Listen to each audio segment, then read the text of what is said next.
Somebody mentioned music. Music and sound. Sounds like wow. Art plus student equals poor. Art plus student equals fun. Well, this is from Saturday Night Live. Of course, Fred Armisen, that's performing Art plus Student equals Poor on Late Night with Seth Meyers. He's just one of a number of artists headed to the Beehive State next month. Bet you didn't know he was such a good singer. He is really good, very clever, musician. very clever. All right, we are joined right now by Ben Anderson, founder of the Park City Song Summit, to tell us what is happening up there. This is exciting. You're having a lot of different people and groups coming in. Yeah, thank you so much for having me. We are not unlike, I guess, Robert Redford 30 years ago, who said he wanted to do something different in Park City around film and film craft. We're trying to do the same thing around song and songcraft. So we have these cool things called labs during the day, which are conversations, in some cases moderated live podcasts, and in other cases just panel discussions around the art and craft of song, mental health, trauma for artists, both in the pandemic and just touring.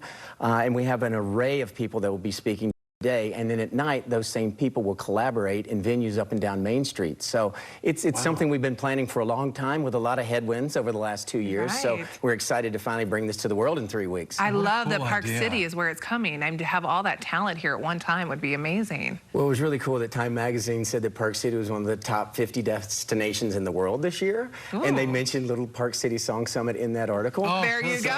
we're like, okay, we'll take that. But yeah, we're really trying to do something different when it comes to sort of the antithesis of traditional music festivals, where you see an artist for 50 to 75 minutes and then another artist, and they go from town to town.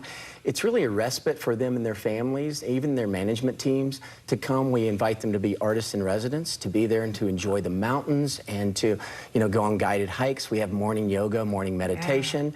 And I'm 15 years in recovery, so I actually came out of retirement. I'm a long-term, lifelong musician, and I wanted to use the platform of music and creativity to bring more awareness and maybe some normalcy and clarity to issues like mental health and addiction recovery, both for our artists and our audience alike. I think a lot of singers, songwriters, musicians have talked about the life-saving effort of music to be able to channel themselves into something like music. It's kind of a holistic approach to talk to folks about what music means. It's not just enjoying the music, which there will be plenty of that, of enjoying the songs and enjoying all of that brings people together, because music kind of creates this thing, right, when you're all joining together. But talk about that, the way of healing.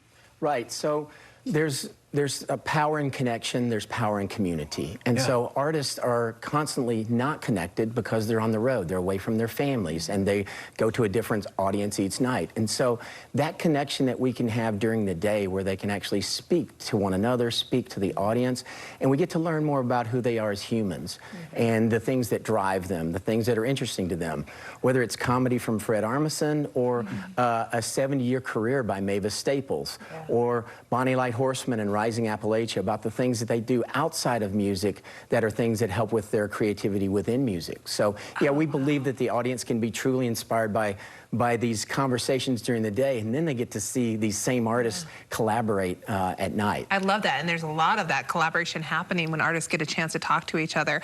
I love getting to know who they are. That's what draws me into their music, and so when they open up their lives to the public, I appreciate that.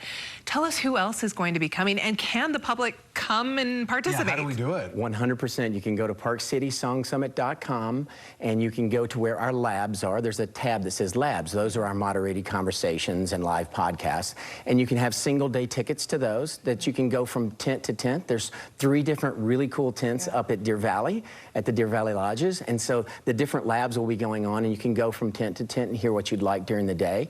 And then you can also go to our website and look for tickets for the single shows at night. During the day, our labs are Joe Pug and his Working Songwriter podcast, Adia Victoria, we have Mavis Staples, we have Fred Armisen, Andrew Bird, let's see, Warren Haynes. We also have Bonnie Light Horseman and Rising A, but then we have interesting like Lee Foster, who runs Electric Lady Studios, Jimi Hendrix Studio in New York.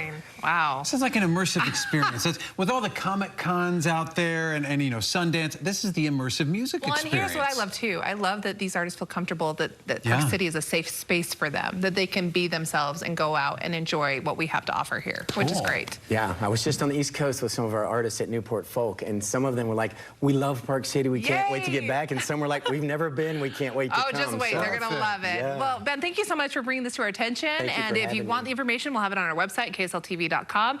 Go up and enjoy this amazing summit. It's going to happen. Great. That sounds Thank you, Ben. cool. Thank you so much. Good luck with it. Thank you.